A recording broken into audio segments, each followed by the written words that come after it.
Hi friends, ಇವತ್ತು ನಾನು ಸ್ಲೀವಿಗೆ ಬಟ್ಟೆ ಕಡಿಮೆ ಬಂದಾಗ ಯಾವ ರೀತಿ ಅಟ್ಯಾಚ್ ಮಾಡೋದು ಅಂತ ಹೇಳ್ಕೊಡ್ತಾ ಇದ್ದೀನಿ. ಈ ವಿಡಿಯೋ ಹೊಸದಾಗಿ ಟೈಲರಿಂಗ್ ಕಲಿಯುವವರಿಗೆ ನೋಡಿ. ಹೊಸದಾಗಿ ಯಾರಾದರೂ ಟೈಲರಿಂಗ್ ಕಲಿತಾ ಇದ್ದರೆ ಅವರಿಗೆ ಇದೊಂದು ತಲೆ ಬಿಸಿಯಾಗಿರುತ್ತೆ ನೋಡಿ.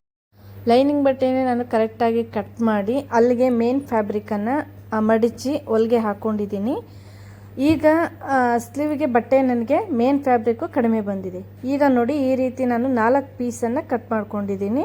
ಅದನ್ನು ಈ ರೀತಿ ಮಡಿಚಿಬಿಟ್ಟು ಈ ರೀತಿ ನೋಡಿ, ಇಲ್ಲಿ ಮೇಲ್ಗಡೆ ಈ ರೀತಿ ಆ ಬಟ್ಟೆಯನ್ನು ಇಟ್ಟು ಒಂದು ಸ್ಟಿಚ್ಚನ್ನು ಹಾಕ್ಕೊಳ್ತೀನಿ ನೋಡಿ. ಈ ರೀತಿ ಬಟ್ಟೆನ ಸ್ಟಿಚ್ಚನ್ನು ಹಾಕ್ಕೊಳ್ತೀನಿ.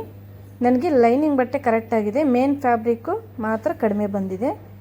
ಈಗ ನೋಡಿ, ಈ ರೀತಿ ನೀವು ಈ ರೀತಿ ಹೊಲಿಗೆ ಹಾಕ್ಕೊಂಡು ಮೇಲ್ಗಡೆ ಮತ್ತೊಂದು ಹೊಲಿಗೆನೂ ಹಾಕ್ಬೋದು, ಅಥವಾ ಈ ರೀತಿ ಮಡಚಿಬಿಟ್ಟು ಮೇಲೆ ಈ ರೀತಿ ಹೊಲಿಗೆನಾದರೂ ಹಾಕ್ಬೋದು ನೋಡಿ. ಈಗ ನಾನು 2 ಕಡೆ ಹೊಲಿಗೆ ಹಾಕಿದ್ದೀನಿ. ಈಗ ಲೈನಿಂಗ್ ಮೇಲೆ ಈ ರೀತಿ ನಾನು ಕರೆಕ್ಟಾಗಿ ಹೊಲಿಗೆ ಹಾಕ್ಕೊಂಡು ಎಕ್ಸ್ಟ್ರಾ ಏನಿರುತ್ತಲ್ವ ಅದನ್ನು ಕಟ್ ಮಾಡ್ಕೊಂಡ್ಬಿಡ್ತೀನಿ ನೋಡಿ. ಈ ರೀತಿ ಇದನ್ನು ನಾನು ಎಕ್ಸ್ಟ್ರಾ ಇರೋದನ್ನು ಕಟ್ ಮಾಡ್ಕೊಂಡ್ಬಿಡ್ತೀನಿ. ನೋಡಿ, ಈ ರೀತಿ ನೀಟಾಗಿ ದಾರ ಸಮೇತ ಕಟ್ ನೋಡಿ. ನಾವು ಹೊಲಿಗೆ ಹಾಕಿರೋ ಒಂದು ಅದು ಬಟ್ಟೆ ಪೀಸ್ ಸಮೇತ ನಮಗೆ ಹೊರಗಡೆ ಕಾಣಿಸಲ್ಲ, ಅದು ಒಳಗಡೆ ಹೋಗಿರುತ್ತೆ ನೋಡಿ. ಈ ರೀತಿ 2 ಸೈಡು ನಾನು ಈ ರೀತಿ ಹೊಲಿಗೆ ಹಾಕ್ಕೊಂಡು ಎಕ್ಸ್ಟ್ರಾ ಪೀಸನ್ನು ಕಟ್ ಮಾಡ್ಕೊಂಡ್ಬಿಟ್ಟೆ ನೋಡಿ. ಎಷ್ಟು ಚೆನ್ನಾಗಿ ಬಂದಿದೆ ಅಂತ ನೋಡಿದ್ರಲ್ವ.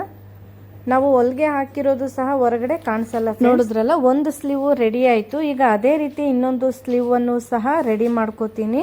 ನೋಡಿದ್ರಲ್ವ ಫ್ರೆಂಡ್ಸ್, ಈ ವಿಡಿಯೋ ಏನಾದರೂ ನಿಮಗೆ ಇಷ್ಟ ಆಗಿದ್ದರೆ ಲೈಕ್, ಶೇರ್ ಆ್ಯಂಡ್ ಸಬ್ಸ್ಕ್ರೈಬ್ ಮಾಡ್ಕೊಳ್ಳೋದನ್ನು ಮರಿಬೇಡಿ. ನೋಡಿದ್ರಲ್ವ, ಹೊಲಿಗೆ ಹಾಕಿರೋದು ಹೊರಗಡೆ ಕಾಣಿಸಲ್ಲ, ಆ ರೀತಿ ನೀಟಾಗಿ ಬಂದಿದೆ ನೋಡಿ. ಈಗ ಕರೆಕ್ಟಾಗಿ ಬಂದಿದೆ, ನನಗೆ ಸ್ಲೀವು ರೆಡಿಯಾಗಿದೆ.